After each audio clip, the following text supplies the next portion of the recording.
Sir अभी हम लोग आखिरी सवाल मूवी देखकर आ रहे हैं और मूवी बहुत अच्छी थी। आरएसएस के ऊपर थी। आजकल सोशल मीडिया पे बहुत सारे लोग सवाल उठाते हैं आरएसएस के ऊपर, और इसमें जो 5 सवाल जो मिथुन चक्रवर्ती के बेटे के जो किरदार था उन्होंने उठाए थे, ये अक्सर सोशल मीडिया पे आरएसएस के खिलाफ उठाए जाते हैं और बहुत ही अच्छे जवाब जो है संजय दत्त के जो किरदार था प्रोफेसर साहब का, उनके माध्यम से दिया गया था।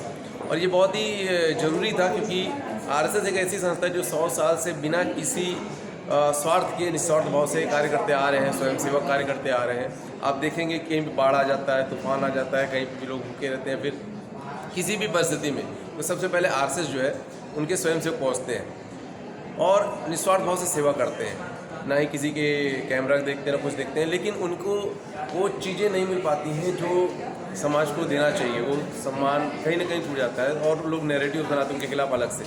तो इस तरह के सवालों का जो जवाब है ये मूवी देती है और ये मूवी सबको देखनी चाहिए, क्योंकि बहुत सारे लोगों के मन में प्रश्न उठ जाते हैं जब आप नैरेटिव्स वॉर में आप देखते हैं। तो ये मूवी जब आप देखेंगे तो आपको सारे सवाल के जो आपके जवाब हैं वो मिल जाएंगे।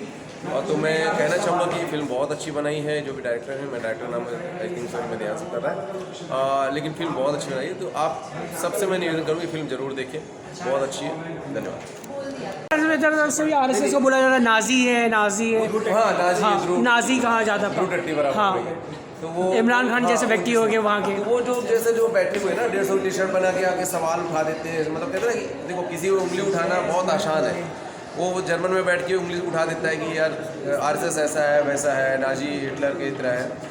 तो जब ज़मीन पर उतर के जब आप देखोगे ना तो आपको पता चलेगा कि आरएसएस एक स्वयंसेवक क्या काम करता है, कैसे काम करता है। वो उससे पहले जैसे इस फिल्म में दिखाया कि संजय दत्त अपने बेटे को बचाने नहीं जाते लेकिन दूसरे के बेटे को बचाते हैं, और स्वयं वो आगे बताता है कि उन्होंने मुझे बचाया उनके अपने बेटे को छोड़ के। तो स्वयंसेवक ऐसे होते हैं, वो अपना नहीं देखते, पहले वो देखते हैं देश का, देश के बारे में पहले सोचते हैं, देश के लोगों के बारे में पहले सोचते हैं। तो ये होता है स्वयंसेवक, और स्वयंसेवकों से जो है संघ बसता है, और संघ जो है एक विचारधारा है, न कि कोई संगठन। मूवी देख ली, इसमें 4-5 सवाल है। एक जो गांधी जी का जो असैसिनेशन के बारे में बताया, आरएसएस के ऊपर काफ़ी उंगली, नथुराम, हमारे सावरकर को भी काफ़ी ट्रोल किया जाता है जो एक क्रांतिकारी होने के बाद भी। इसके ऊपर आप क्या कहेंगे? देखिए, संघ का कम ही हुआ सेवा के दृष्टि से, चरित्र निर्माण के दृष्टि से, जिसको वो निभाते आ रहा है इसीलिए वो टिका हुआ है। अन्यथा ऐसा विश्व में कोई संस्था बताइए जो 100 वर्ष तक लगातार एक अपने उद्देश्य को लेकर आगे बढ़ रहा है और टिका हुआ है। तो कई संस्थाएं, मंडल, समिति, कमेटी खुलते हैं, बंद हो जाते हैं, लेकिन एक उद्देश्य के साथ कि परम वैभव की ओर अपनी इस पुण्य भूमि को लेके जाना है, भारत माँ की सेवा करते रहना है, ये कौन करता है? और पीढ़ी दर पीढ़ी इसको हस्तांतरित करना, ये एक जिम्मेदारी है, एक दायित्व है जिसको वो अगली पीढ़ी को देते हैं। और उसके लिए क्या करते हैं? तो शाखा में जाते हैं, वहाँ खेलकूद करते हैं, योग व्यायाम करते हैं, व्यक्ति निर्माण, चरित्र निर्माण, ये सारी छोटी छोटी सुंदर बातें सिखाते हैं, जिससे आज व्यक्ति प्रत्येक क्षेत्र में घुसा हुआ है और वो अपना 100% प्रामाणिकता से योगदान दे रहा है। इसी कारण से आज विश्व भारत से अपेक्षा करता है कि उसे विविध प्रकार की दिक्कतों से निवारण भारत कर सकता है। क्यों? क्योंकि हर क्षेत्र में एक स्वयंसेवक घुस चुका है, वो काम कर रहा है। मैं अभिनंदन करूंगा इन सभी पात्रों का जिन्होंने अभिनय निभाया है। निर्माता का बढ़िया साहस करके उन्होंने सिनेमा बनाई है और कलाकारों ने सच में इसमें कुछ ऐसे सीन दिखाए जैसे जेएनयू में हो रहे थे, भारत तेरे टुकड़े हो, हमें आज़ादी, वो भी थोड़े मूवी में चैनल ऐसे इसमें दिखा था कि युवा हमारे भटके, उनको किस तरीके से ला सकते हैं। स्वाभाविक है कि भटकाने के लिए अनेक तंत्र तैयार हैं, अनेक प्रकार के देश विरोधी तत्व तैयार हैं। हमको आपको समझना है कि दूरगामी जो लक्ष्य प्राप्त करना है उसके लिए कुकुर मुत्ते समान अवसरवादी लोगों से सावधान रहना चाहिए, और जो राष्ट्रहित और धर्महित का काम कर रहे हैं इन लोगों का साथ देना चाहिए। उनका उद्देश्य जो पवित्र है, यानी कि राष्ट्र सर्वोपरि, इस भावना के साथ सभी को जुड़ना चाहिए, तभी हम अपना सही मायने में योगदान इस राष्ट्रहित में कर पाएंगे। आपने अभी आखिरी साल मूवी देखी, कैसी लगी मूवी आपको? सर मूवी बहुत अच्छी थी, बहुत आवश्यक थी। मतलब जिस प्रकार से इन्होंने मूवी को पूरी तरह से बनाया है, और इसमें इन्होंने जो भी सवाल पूछे वो बहुत ही इंपॉर्टेंट है आज के लिए। एटलीस्ट पीपल शुड नो कि आरएसएस ने क्या किया। आज बहुत लोग क्वेश्चन करते हैं आरएसएस क्या करती है, क्या नहीं करती है। तो I guess these questions gonna answer all these youth जो आरएसएस पे हर रोज़ एक सवाल उठाते हैं, एटलीस्ट जेंजीज के लिए तो बहुत ही इंपॉर्टेंट आंसर था। And I guess this movie should be promoted by each and everyone apart from film production. आपको मूवी बहुत अच्छी है। अभी आरएसएस के 100 साल हो गए, फिर भी आरएसएस के काम के बारे में बहुत सारे लोगों को पता नहीं है, बिकॉज आरएसएस सेवा में बिलीव करती है, नॉट इन पीआर। ओके, क्योंकि आजकल ऐसा होता है एक किलो गेहूँ देने के इसमें 10 फोटो उसके निकालेंगे and they will show. And RSS ऐसा है कि शांति से काम करते हैं, बिकॉज जब तुम सेवा करते हो, जब तुम किसी बाढ़ में फंसे आदमी को बचा रहे हो, तो तुम पहले कैमरा लेके जाओगे कि पहले आदमी को बचाने जाओगे। तो हमेशा आरएसएस यही सोचती है कि सेवा पहले। एंड आरएसएस का ये दृढ़ निश्चय है कि nation building through character building, इसलिए आरएसएस के जो संस्कार है वो और किसी में मिलते नहीं हैं। And I am very glad and I am why the RSS been softly targeted by the globally nowadays? Pakistan की तरफ से नेगेटिव काफ़ी रहा, फिर यूरोप में भी काफ़ी नेगेटिव इम्पैक्ट आ रहा है। Because RSS is a nationalist organisation. जो भी आरएसएस से आता है वो यही बिलीव करते हैं कि nation first and self last. तो आरएसएस का स्वयंसेवक हमेशा देश के लिए पहला सोचते हैं, इसलिए जो भी एंटी नेशनल फोर्सेस है, जो भी इंडिया को गिराना चाहते हैं, जो इंडिया से जेलस हो रहे हैं, अभी इंडिया जैसा बढ़ रहा है रैपिडली और अपने पास जो डेमोग्राफिक डिविडेंड है, तो इंडिया की वजह से तो बड़े बड़े वेस्टर्न नेशन भी डर रहे हैं। और इसलिए इंडिया की जो ताकत है, RSS just believes in nationality and nationalism. It doesn't believe in any casteism, religion. तो जस्ट इमेजिन, ये हम सब हिंदुस्तानी एक साथ होंगे, हमारी You have the power हो patriotism जाएगी, first. हमारी जो पावर हो जाएगी तो हम किधर तक पहुँचेंगे, दैट्स द इशू। सही बात। मूवी देखी, कैसी लगी आपको मूवी सर? मूवी बहुत अच्छी है। मैं सिर्फ यही कहना चाहता हूँ कि अगर ये मूवी लोग देख रहे हैं तो उससे इंस्पायर होकर रियलिटी को समझना ज़रूरी है। मूवी से इसमें क्या दिखाया गया है कि हम लोग आरएसएस की मतलब रियलिटी क्या है, क्या सच्चाई है, उसमें पूरा चीज़ तो नहीं दिखाया। इसमें 5 सवाल दिए बताए गए मूवी में। 5 सवाल, एक बाबरी मस्जिद को लेकर, फिर राम भगवान के किस तरीके से फॉर्मेशन हुआ, फिर दूसरा दिखाया गांधी जी का असैसिनेशन, फिर उसमें दिखाया कि हम अपने खुद ही लोगों को, आरएसएस वाले को मारते और उसकी टीआरपी ले। इस बारे में जस्टिफाई किया गया मूवी में, कैसे लगे आप लोगों को? मैं ये बोलना चाहूँगा कि आपने बाबरी मस्जिद वाला जो सवाल बोला था, उस पर मेरे को सबसे चीज़ यही लगती है, मतलब आश्चर्यजनक यही लगती है कि उसमें जितना वो लोग को तकलीफ नहीं होता, अपने लोग को तकलीफ होता है। सवाल उठाने वाले ज़्यादातर अपने लोग ही होते हैं, वो लोग ही सवाल उठाते हैं और इसमें मतलब अपने धर्म की बदनामी होती है, सब होता है। तो उसके फिर बाद में फिर वापस से उसको ठीक करने की कोशिश की जाती है। तो उसमें कुछ लोग समझते हैं, कुछ लोग नहीं समझते, धीरे धीरे करके मतलब जो भी होता है। अब इसमें लोगों को अभी तो दिमाग खोलने की ज़रूरत है कि आप अगर नहीं समझे तो फिर समझने की समय धीरे धीरे समझने में ख़त्म होते चले जा रहा है। एक मूवी आती जा रही है, केरला स्टोरी 2 आई थी, कश्मीर फाइल्स आई, सब धीरे धीरे आ रही है, लेकिन लोगों को समझना बहुत ज़रूरी है क्योंकि मूवीज़ से सब लोग नहीं समझ रहे। तो अब देखते धीरे धीरे किस तरह से समझ में आता है, किसको नहीं समझ में आता है, तो समय के हिसाब से पता चलेगा। थैंक यू सर, आपको कैसे लगी मूवी सर? मूवी बहुत बढ़िया थी। मतलब इसमें रियलिटी बताई गई आरएसएस की, जो कि हर हिंदू को देखना ज़रूरी है। सर, मूवी में 4-5 सवाल, आपके कुछ फेवरेट सवाल जहाँ पे जो लगे कि हाँ, इस तरीके से लाइक सवालों का सही तरीके से उन्होंने जवाब दिया है? वैसे तो सब चीज़ का उन्होंने एकदम अच्छे से जवाब दिया। खाली वो लास्ट वाला जो श्रीनाथ जी का दिखाया गया था वीडियो, जो कि मतलब उनको काटा गया था, वो मुझे मतलब थोड़ा ज़्यादा ऐसा लगा कि वो चीज़ पे जिसका भी जो भी सवाल रहता है, खास करके अपने हिंदू लोगों का जो सवाल रहता है, वो सवाल वहीं पर आने का थम जाता है। उसके बाद अपने लोगों के पास जैसे विक्की थे, उनके पास कुछ जवाब नहीं था, तो चुपचाप अपना बैग उठा और वो बाहर चले गए। तो आदेश होती है, जैसे पाकिस्तान हो गए, जो उसको हैज़ अ हिटलर की ऑर्गेनाइजेशन कहा जा रहा है। फिर यूरोप में भी काफ़ी बहुत हद तक कहा जा रहा है, आरएसएस को बदनाम किया, ट्रोलिंग अमेरिका जैसे कंट्री होगी। उसके खिलाफ आप कुछ कहेंगे उसके बारे में? अभी देखा तो मैं तो यहाँ आके माइक ऊपर। अभी तो मैं यहाँ आके देखा तो मेरे को पता चला, जब बाकी लोगों को जब यहाँ पर आए तब पता चला देखने। सर, आपका इस बारे में क्या विचार है? जैसे कि आपने अभी बताया कि लोग बदनाम करने के पीछे पड़े हुए थे। जब तक इमरान खान भी काफ़ी मशहूर थे, जो नाजी करके कहते थे, आरएसएस एक नाजी सरकार है, मोदी एक ये बुचर ऑफ गुजरात है, काफ़ी करके उनको बदनाम किया जाता है। बदनाम करने की बात अलग होती है। अगर किसी भी इंसान के पास किसी चीज़ के लिए अगर सबूत नहीं रहता है तो बदनाम करके कुछ मतलब नहीं होता है। जैसे पिक्चर में दिखाया है कि 1948 में बैन लग गया था आरएसएस पे, लेकिन उसके बाद कुछ सबूत नहीं मिलने के बावजूद वो मतलब वापस से जो बैन था वो हट गया। तो बिना सबूत के अगर कोई बदनामी ना करे तो ज़्यादा अच्छी बात है। लोग अपने काम पे ध्यान दीजिए। आरएसएस है वो बैन सिर्फ अपने फ़ायदे के लिए लगाया गया था, पॉलिटिकल फ़ायदे के लिए लगाया गया था, क्योंकि वो लोग को और कुछ मिल रहा था। आरएसएस ऐसा काम करे जिससे अपना देश, अपना धर्म सब आगे बढ़ रहा था बिल्कुल अच्छे तरीके से। तो ये जो होते हैं पॉलिटिकल जो एजेंडा होते हैं वो सब इसीलिए होते हैं कि हमारे धर्म को बदनाम किया जा सके। आरएसएस एक अपने धर्म के लिए भी काम करते हैं, अपने देश के लिए भी काम करते हैं, निस्वार्थ होकर काम करते हैं। तो उनके लिए हमारा सपोर्ट हमेशा है, जितना हम लोग कर सकते हो हमेशा करते रहेंगे।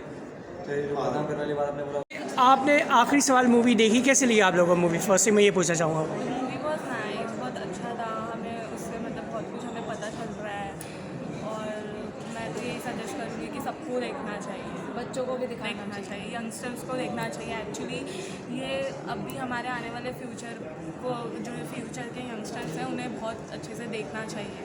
मूवी में 5 सवाल बताए गए। एनी फेवरेट सवाल का जो जवाब जो आपको काफ़ी हद तक पसंद आया, जिसमें गांधी जी का असैसिनेशन दिखाया, फिर अपने खुद ही लोगों को मार रहे, फिर बाबरी मस्जिद का दिखाया और भी 2-3 और सवाल बताए, उनमें से एनी फेवरेट ऑफ योर सवाल के जो जवाब बहुत अच्छी तरीके से दिए गए? देखो, जैसे बात रही बाबरी मस्जिद की, तो लोग जानते हैं कि वहाँ पे और क्या था, इतिहास गवाह है हमारे वहाँ रामलला था।